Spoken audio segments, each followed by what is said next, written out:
সংকট হয়, যখন সমস্যা হয়, যখন বিপদ আসে, একটু বাঁ দিকে চেপে যান, বাঁ দিকে ধরুন।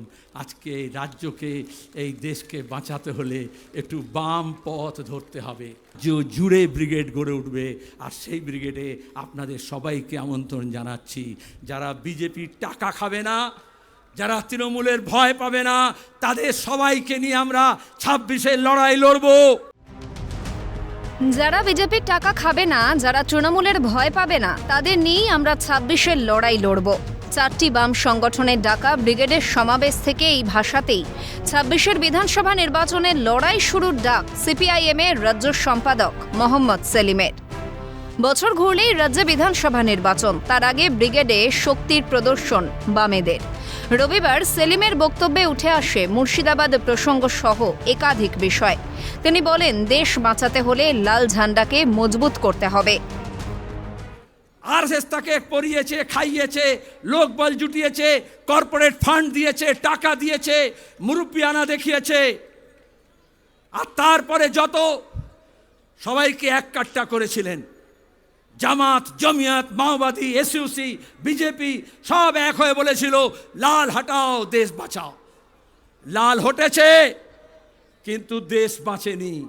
তাই আজকে দেশ বাঁচাতে হলে আবার লাল ঝান্ডাকে মজবুত করতে হবে, উঁচু করে তুলে ধরতে হবে। তার দাবি, যারা ঘৃণা ভাষণ এবং উস্কানি দিচ্ছেন তাদের বিরুদ্ধে পুলিশকে মামলা দায়ের করতে হবে, আর তা না হলে তারা রাজ্যের সব থানায় এফআইআর দায়ের করবেন। কলকাতা পুলিশ কেন রাজ্য পুলিশ? যারা ঘৃণার ভাষণ দিচ্ছে, যারা উস্কানি দিচ্ছে, তা করছে, মমতা ব্যানার্জি পুলিশ মন্ত্রী, কেন একটা মোকদ্দমা হলো না ঘৃণা ভাষণের বিরুদ্ধে? আমরা এই ব্রিগেড থেকে দাবি করছি, পশ্চিমবঙ্গের বুকে সম্প্রীতি ঐক্য ভাঙার জন্য যে হিংসা ছড়াবে, এই পুলিশকে বলছি তার বিরুদ্ধে মামলা মোকদ্দমা করতে হবে, আর নাহলে আমরা গোটা রাজ্য জুড়ে সব থানা এফআইআর করব। পাশাপাশি বেকারত্ব, চাকরি বাতিল সহ একাধিক ইস্যুতে রাজ্য প্রশাসনের বিরুদ্ধে সুর চড়ান সিপিআইএম-এর রাজ্য সম্পাদক। যে কৃষক ফসলের দাম পায় না তার লড়াই, যার সার কালোবাজারি হয় তার লড়াই, যে ফসল রাখার জায়গা পায় না কোল্ড স্টোরেজে তার লড়াই, যে মজুরি পায় না তার লড়াই, যে বেকার কাজ পায়নি তার লড়াই, আর যারা কাজ পেয়েও এই তৃণমূলের অপদার্থতার দুর্নীতির জন্য কাজ হারিয়েছে তাদের লড়াই। এই সব লড়াইকে মালা গাঁথার মতো করে আন্দোলনগুলোকে গণ আন্দোলনের জোয়ার তৈরি করার জন্য প্রত্যেকটা আন্দোলনকে আমাদের ঐক্য একই সূত্রে গাঁথতে হবে। সে কাজই লাল ঝান্ডা করছে। একই সুর সিটুর পশ্চিমবঙ্গ রাজ্য সম্পাদক অনাদি সাহুর গলায়। এই দুর্নীতিগ্রস্ত সরকারকে উচ্ছেদ করার জন্য সবাইকে একযোগে লড়াই করতে হবে, হুঙ্কার সিটুর রাজ্য সম্পাদকের।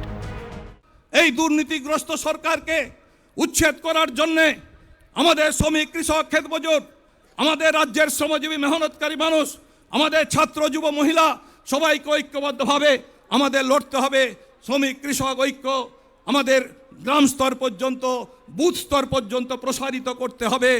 আগামী দিনে প্রতিটি মানুষের জীবন জীবিকার ইস্যু, প্রতিটি স্থানীয় মানুষের ইস্যু, প্রতিটি কলকারখানার ইস্যু, সেগুলোকে নিয়ে দুর্বার আন্দোলন আমাদের গড়ে তুলতে হবে।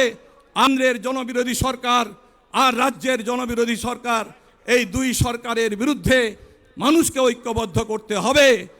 পাশাপাশি কেন্দ্রের শ্রমবিধি বাতিলের দাবিতে আগামী 20শে মে দেশজুড়ে ধর্মঘট সফল করার আহ্বানও জানান তিনি।